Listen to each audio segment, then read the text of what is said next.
Item ಯಾವುದೇ ಇರಲಿ try ಮಾಡಿ ಆಚಿ ಚಿಕನ್ ಮಸಾಲಾ.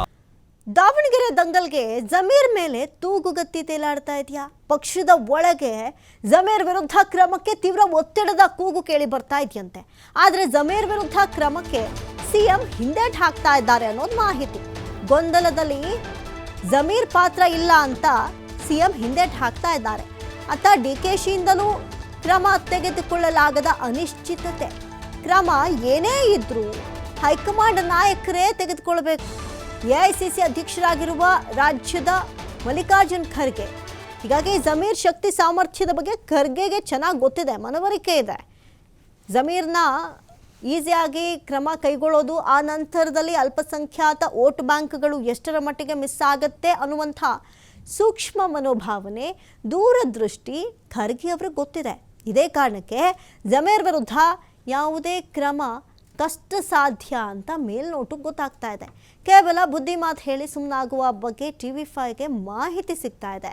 ಇತ್ತ ಕಾದು ನೋಡುವ ತಂತ್ರಕ್ಕೆ ಮೊರೆ ಹೋಗ್ತಾ ಇರೋದಿಲ್ಲಿ ಅಬ್ದುಲ್ ಜಬ್ಬಾರ್ ಉಚ್ಚಾಟನೆ ಹಿಂಪಡೆಯದಿದ್ರೆ JDS ಕಡೆ ಮುಖ ಮಾಡ್ತಾರ ಜಬ್ಬಾರ್ ಎನ್ನುವಂಥ ಒಂದಷ್ಟು ಊಹಾಪೋಹಗಳ ವದಂತಿಯೂ ಕೂಡ ಹರಿದಾಡ್ತಾ ಇದೆ.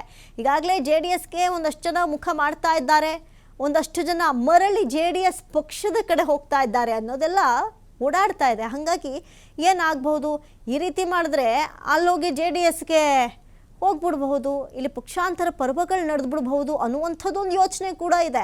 ಡೈರೆಕ್ಟ್ ಕ್ರಮ ತಗೊಂಡ್ಬಿಡೋದಲ್ಲ, ಇಲ್ಲಿ ಕೆಲವೊಬ್ಬರು ಕ್ರಮ ಕೈಗೊಂಡ್ರು ಏನಾದರೂ ಪಕ್ಷದ ಸಿದ್ಧಾಂತ ಮಾತ್ರ ನಾವು ಬಿಟ್ಟು ಹೋಗಲ್ಲ ಅಂತ ಒಂದಷ್ಟು ಜನ ಇರ್ತಾರೆ. ಇನ್ನು ಕೆಲವರು ಇರ್ತಾರೆ, ಇಲ್ಲ ಆಗಲಿಲ್ವಾ, ನನಗೆಲ್ಲ ಅವಕಾಶ ಸಿಗುತ್ತೆ, ನಾನು ಅಲ್ಲಿ ಹೋಗ್ತೀನಿ, ನನಗೆ ಸ್ಥಾನಮಾನ ಮುಖ್ಯ, ಇಲ್ಲಿಗಿಂತ ಅಲ್ಲಿ ಚೆನ್ನಾಗಿ ಸ್ಥಾನಮಾನ ಕೊಡ್ತಾರಾ, ಅಲ್ಲಿಗೆ ಹೋಗುವಂಥ ಪ್ರಯತ್ನ ಮಾಡ್ತೀವಿ ಅನ್ನುವಷ್ಟರು ಒಂದಷ್ಟು ಜನ ಮುಂದಾಗ್ಬೋದು. ಹಾಗಾಗಿ ಎಲ್ಲವೂ ಒಂದು ಕಡೆ ಆದರೆ ಜಮೀರ್ ಅವ್ರದ್ದೇ ಮತ್ತೊಂದು ಕಡೆ. ಯಾಕಂತ ಹೇಳಿದ್ರೆ ಈಗಾಗಲೇ ಜಮೀರ್ ಅವರು ಹೇಳಿದ್ರು, ನನ್ನ ಮೇಲೂ ಕೂಡ ಕ್ರಮದ ವದಂತಿ ಇದೆ ಅಂತ ಜಮೀರ್ಗೂ ಗೊತ್ತು. ಈಗಾಗಲೇ CM ಅವರನ್ನು ಮೀಟ್ ಮಾಡಿದ್ರು, DKಶಿಯನ್ನು ಮೀಟ್ ಮಾಡ್ತಾರೆ. ಜೊತೆಗೆ ಹೈಕಮಾಂಡ್ ಕೆಂಗಣ್ಣಿಗೂ ಗುರಿಯಾಗಿದ್ದೀನಿ ಅನ್ನೋದು ಜಮೀರ್ಗೆ ಗೊತ್ತಾಗಿದೆ. ಜೊತೆಗೆ ಜಮೀರ್ ಸಮಜಾಯಿಷಿ ಕೊಟ್ಟಿದ್ದಾರೆ, ನೋಡಿ ನಾನು ಕೇರಳಗೆ ಕಳಿಸಿದ್ದಕ್ಕೆ ಹೋಗಿದ್ದು, ನಾನು ಹೋಗಿಲ್ಲ, ಅಲ್ಲಿ ಎಲೆಕ್ಷನ್ ಕೆಲಸಗಳಿದೆ, ಮುಂಚೂಣಿಯಾಗಿ ಅಲ್ಲಿ ನೋಡ್ಕೊಳ್ಬೇಕಾಗಿತ್ತು, ನಾನು ಹೋದೆ.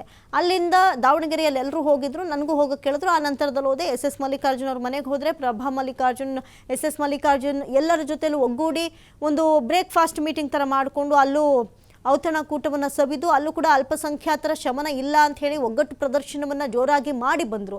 ಹಾಗಾಗಿ ಅಷ್ಟು ಈಸಿ ಅಲ್ಲ. ಈ ಬಗ್ಗೆ ಮತ್ತಷ್ಟು ಮಾಹಿತಿಯನ್ನು ಕೊಡ್ತಾರೆ. ಲೈವಲ್ಲಿ ಜಾಯ್ನ್ ಆಗ್ತಾ ಇದ್ದಾರೆ ಪ್ರತಿನಿಧಿ ಶಿವಕುಮಾರ್ ಜೋಹಳಿ. ಶಿವಕುಮಾರ್, ಇನ್ನು ಜಮೀರ್ ವಿಚಾರದಲ್ಲಿ ನೋಡೋದಾದರೆ ಇಲ್ಲಿ ಜಮೀರ್ನ ಒಂದು ಕಡೆ ಕಠಿಣ ಶಿಸ್ತು ಕ್ರಮ ತೆಗೆದುಕೊಳ್ಳೋದು ಅಷ್ಟು ಸುಲಭದ ಮಾತಾ ಅಂತ?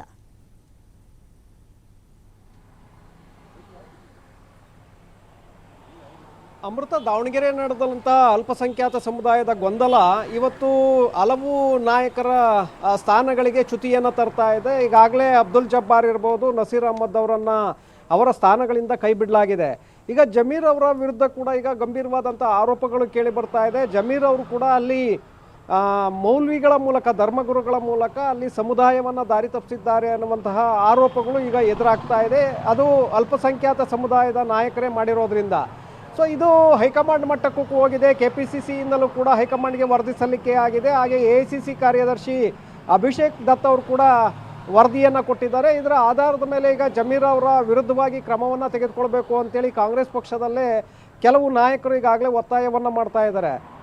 ಆದರೆ ಜಮೀರ್ ಅವರನ್ನು ಅಷ್ಟು ಈಸಿಯಾಗಿ ಬಿಡೋದಕ್ಕೆ ಮುಖ್ಯಮಂತ್ರಿಗಳು ಒಪ್ತಾರಾ ಅನ್ನುವಂಥದ್ದನ್ನು ಕೂಡ ನೋಡಬೇಕು. ಜೊತೆಗೆ AICC ಅಧ್ಯಕ್ಷರು ರಾಜ್ಯದವರೇ ಆಗಿರೋದ್ರಿಂದ ಮಲ್ಲಿಕಾರ್ಜುನ್ ಖರ್ಗೆ ಅವರು, ಅವ್ರಿಗೆ ಇಲ್ಲಿನ ಅಲ್ಪಸಂಖ್ಯಾತ ಸಮುದಾಯದ ಹಿಡಿತ ಯಾರ ಬಳಿ ಇದೆ ಅನ್ನುವಂಥದ್ದು ಬಹಳ ಸ್ಪಷ್ಟವಾಗಿ ಗೊತ್ತಿದೆ.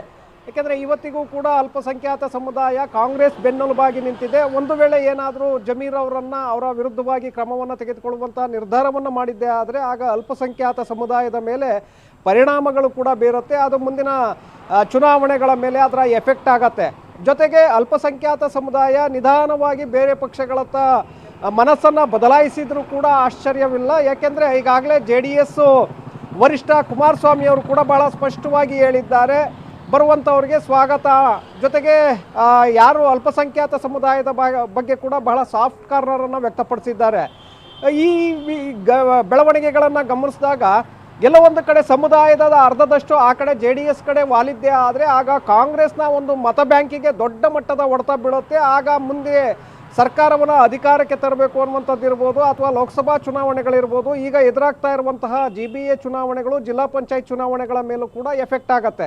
ಯಾಕೆಂದರೆ ಜಮೀರ್ ಅವರು ಇಡೀ ಸಮುದಾಯವನ್ನು ಇವತ್ತಿಗೂ ಕೂಡ ಹಿಡಿತದಲ್ಲಿ ಇಟ್ಕೊಂಡಿದ್ದಾರೆ. ಬಹಳಷ್ಟು ನಾಯಕರು ಇವತ್ತು ಅಲ್ಪಸಂಖ್ಯಾತ ಸಮುದಾಯದಲ್ಲಿದ್ದರೂ ಕೂಡ ಅವರು ಅವರ ಕ್ಷೇತ್ರಗಳಿಗೆ ಅಷ್ಟೇ ಸೀಮಿತವಾಗಿದ್ದಾರೆ. ಆ ಕ್ಷೇತ್ರದಲ್ಲಿ ಮಾತ್ರ ಪ್ರಭಾವವನ್ನು ಬೀರುವಂಥ ವರ್ಚಸ್ಸನ್ನು ಇಟ್ಕೊಂಡಿದ್ದಾರೆ. ಹಾಗಾಗಿ ಜಮೀರ್ ಅವರು ಇಡೀ ರಾಜ್ಯಾದ್ಯಂತ ಸಮುದಾಯದಲ್ಲಿ ಏನೋ ಒಂದು ರೀತಿಯಾದಂಥ ಸಂಚಲನವನ್ನು ಮೂಡಿಸಿ ಆ ಸಮುದಾಯದ ನಾಯಕ ಅಂತೇಳಿ ಸಮುದಾಯ ಕರೀದೇ ಇದ್ರೂ ಕೂಡ ಅವರು ಬಿಂಬಿಸ್ಕೊಂಡಿದ್ದಾರೆ. ಹಾಗಾಗಿ ಜಮೀರ್ ಅವರ ಮೇಲೆ ಏನಾದರೂ ಒಂದು ವೇಳೆ ಕ್ರಮವನ್ನು ತೆಗೆದುಕೊಳ್ಳುವಂಥ ನಿರ್ಧಾರ ಆಗಿದ್ದೇ ಆದರೆ ಅದು ಅಲ್ಪಸಂಖ್ಯಾತ ಸಮುದಾಯದ ಮೇಲೆ ದೊಡ್ಡ ಮಟ್ಟದ ಪರಿಣಾಮವನ್ನು ಬೀರುತ್ತೆ. ಅದು ಕಾಂಗ್ರೆಸ್ ಮೇಲೂ ಕೂಡ ವ್ಯತಿರಿಕ್ತವಾದಂಥ ಒಂದು ಪರಿಣಾಮವನ್ನು ಉಂಟು ಮಾಡುತ್ತೆ. ಅಮೃತ. ಥ್ಯಾಂಕ್ ಯು ಶಿವಕುಮಾರ್ ಜೋಹಳಿ ತಮ್ಮೆಲ್ಲ ಡೀಟೇಲ್ಸ್ಗಾಗಿ.